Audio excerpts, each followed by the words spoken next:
नमस्कार दोस्तों, स्वागत है आपका पीएचआर वॉइस में। आज की वीडियो में हम शुक्रवार के दिन रखा जाने वाला संतोषी माता के व्रत की कथा सुनेंगे।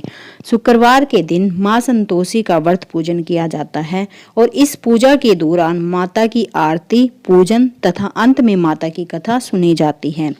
तो आइए जानिए शुक्रवार के दिन की जाने वाली संतोषी माता की व्रत कथा। एक बुढ़िया थी, उसके 7 बेटे थे। 6 कमाने वाले थे जबकि एक निकम्मा था।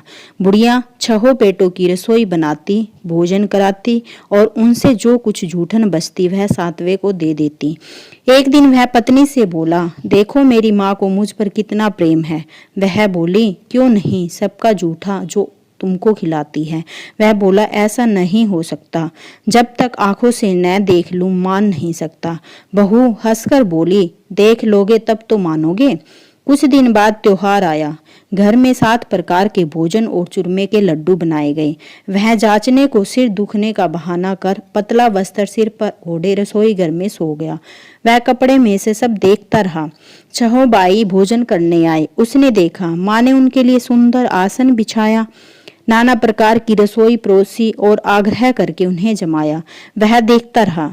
6 भोजन करके उठे तब माँ ने उनकी जूठी थालियों में से लड्डुओं के टुकड़े उठाकर एक लड्डू बनाया। जूठन साफ कर बुढ़िया माँ ने उसे पुकारा, बेटा 6 भाई भोजन कर गए, अब तू ही बाकी है, उठ तू भी कब खाएगा। वह कहने लगा, माँ मुझे भोजन नहीं करना, मैं अब परदेश जा रहा हूँ। माँ ने कहा, कल जाता हो तो आज चला जा। वह बोला, हाँ आज ही जा रहा हूँ। यह कहकर वह घर से निकल गया। चलते समय 7वां बेटा परदेश जाने लगा। चलते समय पत्नी की याद आ गई। वह गौशाला में उपले थाप रही थी। वहां जाकर बोला, हम जावे परदेश आवेंगे कुछ काल, तुम रहियो संतोष से धर्म आपनो पाल। वह बोली, जाओ पिया आनंद से हमारो सोच हटाए, राम भरोसे हम रहे ईश्वर तुम्हें सहाय। 2 निशानी आपन देख धरो मैं धीर, सुधी मति हमारे बिसारियो रखियो मन गंभीर। वह बोला, मेरे पास तो कुछ नहीं, यह अंगूठी है सो ले और अपनी कुछ निशानी मुझे दे। वह बोली, मेरे पास क्या है, यह गोबर भरा हाथ। यह कहकर उसकी पीठ पर गोबर के हाथ की थापी मार दी। वह चल दिया। चलते चलते दूर देश पहुंचा। अब वह परदेश में नौकरी करने लगा। वहां एक साहूकार की दुकान थी। वहां जाकर कहने लगा, भाई मुझे नौकरी पर रख लो। साहूकार को जरूरत थी, बोला रह जा। लड़के ने पूछा, तनख्वाह क्या दोगे। साहूकार ने कहा, काम देखकर दाम मिलेंगे। साहूकार की नौकरी मिली। वह सुबह 7 बजे से 10 बजे तक नौकरी करने लगा। कुछ दिनों में दुकान का सारा लेन देन, हिसाब किताब, ग्राहकों को माल बेचना, सारा काम करने लगा। साहूकार के 7-8 नौकर थे। वे सब चक्कर खाने लगे। यह तो बहुत होशियार बन गया। सेठ ने भी काम देखा और 3 महीने में उसे आधे मुनाफे का हिस्सेदार बना दिया। वह कुछ वर्ष में ही नामी सेठ बन गया और मालिक सारा कारोबार उस पर छोड़कर चला गया। अब पति की अनुपस्थिति में सास का अत्याचार। इधर उसकी पत्नी को सास ससुर दुख देने लगे। सारी गृहस्थी का काम करा के उसे लकड़ी लेने जंगल में भेजते। इस बीच घर के आटे से जो भूसी निकलती उसकी रोटी बनाकर रख दी जाती और फूटे नारियल की नारियली में पानी। एक दिन वह लकड़ी लेने जा रही थी। रास्ते में वहां बहुत सी स्त्रियां संतोषी माता का व्रत करती दिखाई दी। संतोषी माता के व्रत की कथा। वह वहां खड़ी होकर कथा सुनने लगी और पूछा, बहनों तुम किस देवता का व्रत करती हो और उसके करने से क्या फल मिलता है। यदि तुम इस व्रत का विधान मुझे समझाकर कहोगे तो मैं तुम्हारा बड़ा एहसान मानूंगी। तब उनमें से एक स्त्री बोली, सुनो यह संतोषी माता का व्रत है। इसके करने से निर्धनता दरिद्रता का नाश होता है और जो कुछ मन में कामना हो सब संतोषी माता की कृपा से पूरी होती है। तब उसने उससे व्रत की विधि पूछी। संतोषी माता के व्रत की विधि। वह भक्तिहीन स्त्री बोली, 1.25 आने का गुड़ चना लेना, इच्छा हो तो 5.25 आने का लेना या 1.25 रुपये का भी सहूलियत के अनुसार आप ले सकते हैं। बिना परेशानी और श्रद्धा व प्रेम से जितना भी बन पाए सवा लेना, प्रत्येक शुक्रवार को निराहार रहकर कथा सुनना, इसके बीच कर्म नहीं टूटे, लगातार नियम पालन करना, सुनने वाला कोई न मिले तो घी का दीपक जला उसे आगे या जल के पात्र को सामने रखकर कथा कहना, जब कार्य सिद्ध न हो नियम का पालन करना और कार्य सिद्ध हो जाने पर व्रत का उद्यापन करना। 3 मास में माता फल पूरा करती है। यदि किसी के ग्रह खोटे भी हो तो माता वर्ष भर में कार्य सिद्ध करती है। फल सिद्ध होने पर उद्यापन करना चाहिए, बीच में नहीं। उद्यापन में 2.5 सेर आटे का खाजा और इस परिणाम से खीर तथा चने का साग करना। 8 लड़कों को भोजन कराना, जहाँ तक मिले देवर जेठ भाई बंधु के हो, न मिले तो रिश्तेदार और पास पड़ोसियों को बुलाना, उन्हें भोजन करा यथाशक्ति दक्षिणा दे, माता का नियम पूरा करना। उस दिन घर में खटाई न खाना। यह सुन बुढ़िया के लड़के की बहू चल दी। व्रत का पारण करना और मां संतोषी का दर्शन देना। रास्ते में लकड़ी के बोझ को बेच दिया और उन पैसों से गुड़ चना ले माता के व्रत की तैयारी कर आगे चली और सामने मंदिर देखकर पूछने लगी, यह मंदिर किसका है? सब कहने लगे, संतोषी माता का मंदिर है।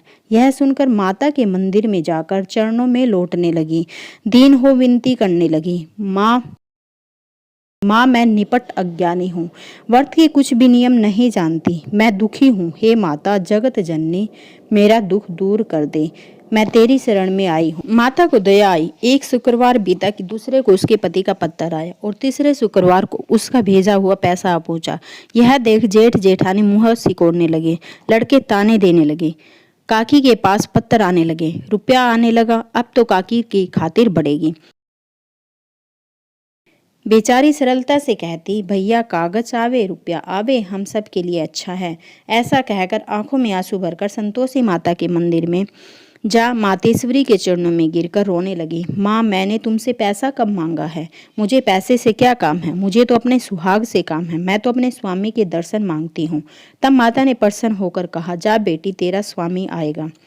यह सुनकर खुशी से बावली होकर घर में जा काम करने लगी। अब संतोषी माँ विचार करने लगी कि इस भोली पुत्री को मैंने कह तो दिया कि तेरा पति आएगा, लेकिन कैसे? वह तो इसे सपन में भी याद नहीं करता।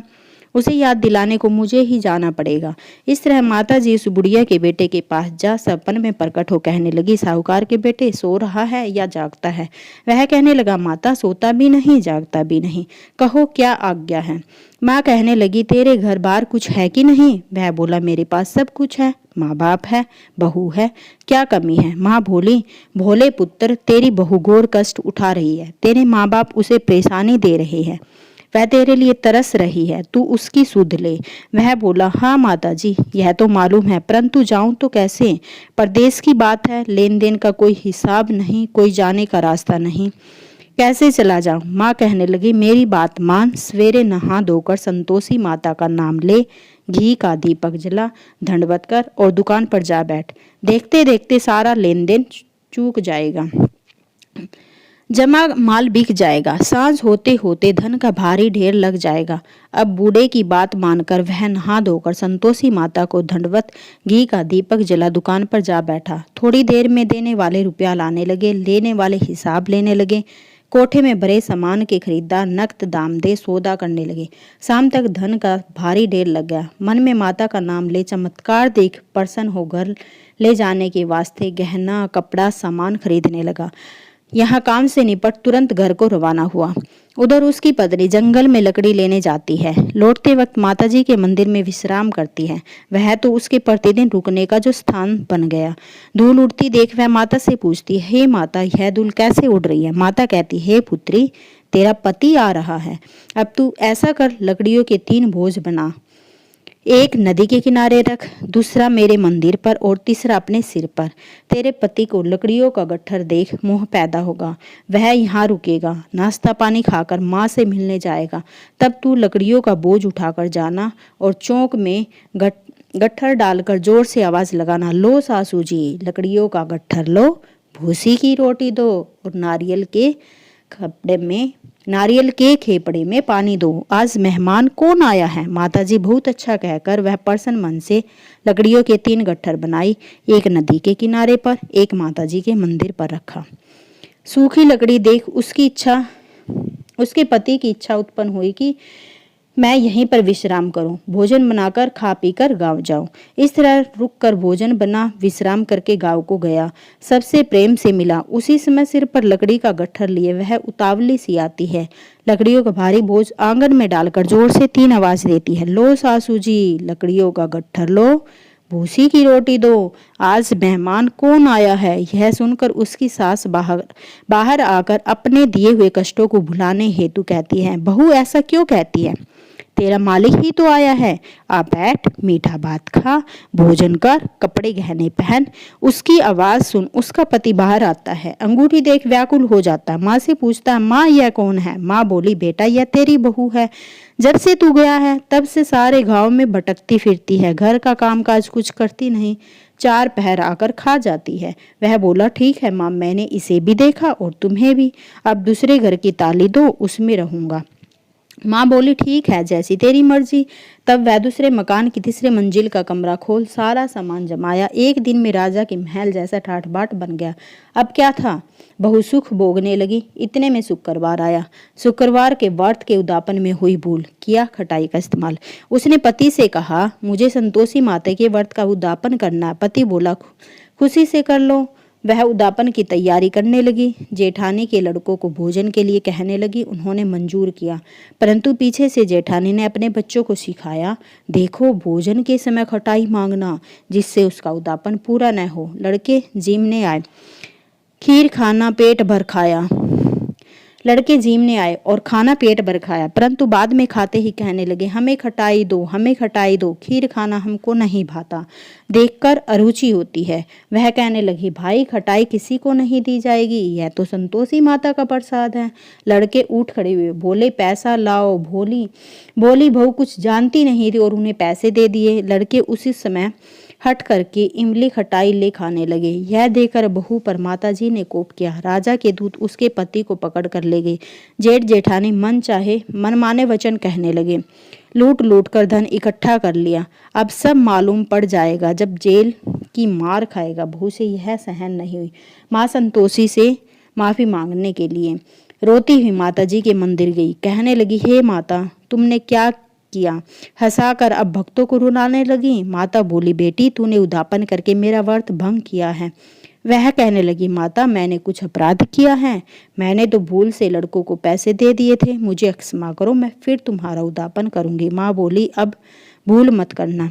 वह कहती, अब भूल नहीं होगी, अब बतलाओ वो कैसे आएंगे। माँ बोली, जा पुत्री, तेरा पति तुझे रास्ते में आता मिलेगा। वह निकली, राह में पति आता मिला। वह पूछी, कहाँ गए थे। वह कहने लगा, इतना धन जो कमाया है उसका टैक्स राजा ने मांगा था, वह भरने गया था। वह प्रसन्न हो बोली, भला हुआ, अब घर को चलो। कुछ दिन बाद फिर शुक्रवार आया।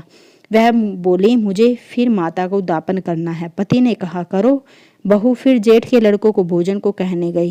जेठानी ने 1-2 बातें सुनाई और सब लड़कों को सिखाने लगी, तुम सब लोग पहले ही खटाई मांगना।